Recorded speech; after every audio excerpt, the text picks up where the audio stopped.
বিএনপির যারা মোটামুটি মানে টেরোরিং ঠিক করতেছেন যে মিনিস্ট্রিতে যাবেন, আরেকটু চিন্তা ভাবনা করেন। জামাত ব্লান্ডারটা করছে এনসিপিকে সঙ্গে নিয়ে। আমার মনে আছে বিএনপি কিন্তু সম্ভাব্য পরাজয়কে সেলিব্রেট করার জন্য হরতাল ডাকছিল। যখন জিতে গেছে তখন তোর হরতাল হয় না। ফিরে আসবো জনাব মাসুদ কামাল আপনার কাছে। জোটের হিসেব নিকেশ এখনো চলছে। জামাত এনসিপি সহ 11 দলের যে জোট হয়েছে সেটার এখন পর্যন্ত শেষ হিসেব কি দাঁড়াচ্ছে এটা পরিষ্কার নয়। দিনের শেষে কার লাভ কি কার ক্ষতি হলো আপনার মনে হয়? দেখেন, আমি না কতগুলো জিনিস ঠিক বুঝি না মানে কি, আমার তো নিজস্ব একটা হিসাব আছে, কিন্তু সমস্যাটা কি, আমার হিসাব তো আমার মতো। আমার এই হিসাবের মধ্যে কিন্তু কিন্তু কিছু পুরনো ধ্যান ধারণাও কাজ করে। আমি লেটেস্ট অনেক কিছু হয়তো বুঝবো না, অনেক এই প্রজন্মর মন মানসিকতাই যেমন আমি বুঝি না। আমি আমার ছেলেরই বুঝি না। আমার ছেলে আমার পাশে থাকে, ওর যে কেন ভালো লাগে আমি বুঝি না। ভালো লাগে এটা, ওর কী করবেন আপনি? তো আমাদের এই ইয়াং জেনারেশন কী চায় না চায় এটা কিন্তু আমরা তো একটা প্রাচীনপন্থী, অনেক সময় বুঝি না। কিন্তু জামাতের লিডারদের সঙ্গে কথাবার্তা তো বলি, আমার সঙ্গে দেখা সাক্ষাৎ হয় বিভিন্ন জায়গায়, এদের মধ্যে আত্মবিশ্বাস দেখে আমি কিন্তু একটু থমকে গেছি। এটা হলো একদম রিয়েলিটি। এদের আত্মবিশ্বাসটা আপনি দেখেন, তাদের তো একটা হিসাব আছে, তারা তো ফিল্ডে আছে রে ভাই। তো এই আত্মবিশ্বাস হাওয়ার উপরে হয় না, কিছু একটা তাদের আত্মবিশ্বাসের ভিত্তি কিছু একটা আছে। বিএনপি এর বিপরীতে কি স্ট্র্যাটেজি গ্রহণ করে? বিএনপির অনেক লিডারের মধ্যে আমি একটা কিন্তু গা ছাড়া ভাব দেখছি। তো এই গা ছাড়া ভাব তাদের কোথায় নিয়ে যাবে সেটা আমি বলতে পারবো না, কারণ আমার এটাও মনে আছে 91 ইলেকশনের সময় তখন আমি সাংবাদিকতা করি।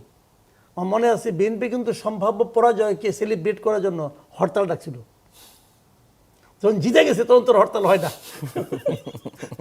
এটা কিন্তু ছিল, কিন্তু আওয়ামী লীগও আওয়ামী লীগ তো মিনিস্ট্রি ঠিকঠাক করে ফেলেছিল, ক্যাবিনেট সব ভাগ বটোয়ারা করে ফেলেছিল। তাই কখনো জনগণের মন বোঝা বড় কঠিন, জনগণ কি চায় কেন চায়। কারণ আপনি দেখেন, একটা দুইটা হতে পারতো, 5-5টা ইউনিভার্সিটির আপনার ছাত্র সংসদে একই ফল। এবং এই লোকগুলো তো এই দেশেরই মানুষ, বিভিন্ন গ্রাম থেকে আসছে, সারা দেশ থেকে আসছে। কাজে এইটাকে বিএনপি, এবং শেষেরটা তো অনেকে মনে করতো ঠিক আছে তারেক রহমান আসছে, তারেক ম্যাজিক হয়তো কিছুটা কাজ করবে, তা তো করেনি। কাজে এগুলিকে বিবেচনায় নিতে হবে। বিএনপির যারা মোটামুটি মানে টেরোরিং ঠিক করতেছেন যে মিনিস্ট্রিতে যাবেন, আরেকটু চিন্তা ভাবনা করেন। এটা আমি তাদেরকে পরামর্শ দেবো, কারণ আর আমরাও কিন্তু চাই যে একটা ফাইট হোক। কিন্তু আবার অন্যদিকে আরও কিছু কথা আছে যেটা আমি যেভাবে ভাবতাম আর কি, আমার ভাবনা ভুল হবে বলে আমি প্রথমে বললাম, কিন্তু আমার ভাবনাটাও একটু শেয়ার করি যে আমি আসলে কী ভাবতাম। আমার ভাবনা অনুযায়ী জামাতের পলিটিক্স একদিন ঠিকই ছিল, জামাত ব্লান্ডারটা করছে এনসিপিকে সঙ্গে নিয়ে। কেন? এটা হলো আমার ধারণা। কারণটা হলো, বাংলাদেশে আমি সবসময় বলি, বাংলাদেশে আওয়ামী লীগের প্রচুর ভোট আছে, এখনও আছে। তো এই ভোটারদের কাছে তারা তো নানাভাবে সুবিধাপ্রাপ্ত ছিল গত 15 বছর। কেউ এই ধান্দা করছে, ওই ধান্দা করছে, বাট আওয়ামী লীগ কারণে সুবিধা তো পাইছে রে ভাই। তো এই সুবিধাটা বন্ধ হলো কেন কিনা? আওয়ামী লীগ দেশ ছাড়া হওয়ার পর আওয়ামী লীগ সরকার পতনের কারণ হতো। আওয়ামী লীগ সরকারের সবচেয়ে বড় দাবিদার কারা? এনসিপি। তারা নিজেরাই বলে আমরাই সরকার ফেলাই দিছি, এবং তারা নিজেদেরকে একজন সিপাহ সালার মনে করে।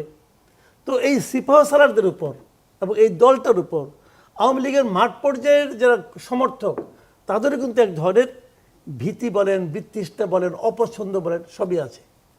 জামাত আওয়ামী লীগের মধ্যে একটু ঢুকেছিল, মানে আওয়ামী লীগের অনেক ভোটাররা জামাতের প্রতি এক ধরনের ফিল করতো যে তারা আমাদেরকে রক্ষা করেছে, সহানুভূতি দেখিয়েছে, আমাদেরকে প্রশ্রয় দিয়েছে। বিএনপি যখন লাগাতার চাঁদাবাজি এবং দখলদারি করছিল, ওই সময় তারা এখান থেকে কিন্তু সুবিধা পেয়েছে। ওই সুবিধাটা তারা একটা প্রতিদান দেওয়ার কথা হয়তো অনেকে মনে মনে ভাবছিল। তার কিছু রিফ্লেকশন যে আপনার ইউনিভার্সিটিতে কিন্তু পড়ে নেয় আমি তাও মনে করি না, পড়েছে। এখানে ছাত্রলীগের ভোটগুলো কিন্তু ওখানে গেছে। কিন্তু এই জিনিসটা এনসিপির কারণে জামাত পাবে না এখন আর। এই জায়গাটাতে জামাত এই ব্লান্ডারের কারণে, আর এনসিপি নিজস্ব কোনো ভোট ব্যাংক নাই, কোনো ভোট ব্যাংক নেই এনসিপির। এনসিপি জামাতকে 10টা ভোট এনে দিতে পারবে না, এনসিপির সেই অ্যাবিলিটি নাই। যাও দুই একটা ছিল তো দল থেকে ত্যাগ করে চলে যাচ্ছে সমানে। এটাই তো কারণ, একমাত্র কারণ। কাজে সেই হিসেবে ওইটা যাওয়াতে এনসিপির আরও খারাপ অবস্থা হয়েছে, যে মানুষে বুঝছে যে নৈতিকভাবে এনসিপির এক ধরনের আপোষ করছে। তো এনসিপি জামাতকে কিছুই দিতে পারবে না, এবং এনসিপির কারণে জামাত যে আওয়ামী লীগের ভোটগুলি পেত বলে তাদের প্রত্যাশা ছিল, সেটাও হয়তো অনেকটাই ফিকে হয়ে যাবে। এই বিবেচনায় আমি মনে করি এনসিপি জামাত একটা ভুল করছে। আর তাছাড়া আরেকটা জিনিস হলো কি, বাংলাদেশে কিন্তু মানুষের মধ্যে কিন্তু মার্কাটা ইম্পর্টেন্ট, ভেরি ইম্পর্টেন্ট মার্কা।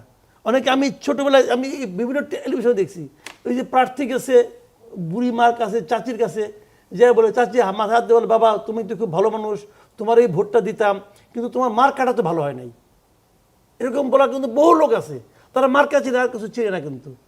তো গত 2009 সালের পর থেকে বাংলাদেশে কিন্তু মানুষ কিন্তু দাঁড়িপাল্লা চিনে না ভাই, ধানের শীষ চিনে। ধানের শীষ চিনে কি হবে? ইলেকশন করার কারণে না, চিনে এই কারণে বিএনপি যতগুলি মিটিং করছে সেই মিটিংয়ে কিন্তু তার নেতা কর্মীরা কিন্তু ধানের শীষ নিয়ে হাজির হয়েছে, ধানের শীষের ছবি সেখানে ছিল, কিন্তু জামাত তো মিটিংই করতে পারে নাই। তো যে কারণে শিক্ষিত একটা তাদের মতো একটা জনগোষ্ঠীর মধ্যে তাদের হয়তো এক ধরনের গ্রহণযোগ্যতা আছে, এক ধরনের ভোট আছে, কিন্তু গ্রামাঞ্চলে যারা নাকি মার্কা দেখে এখনো ভোট দেয় তাদের মধ্যে জামাতের অবস্থান কেমন হবে আমি বলতে পারবো না।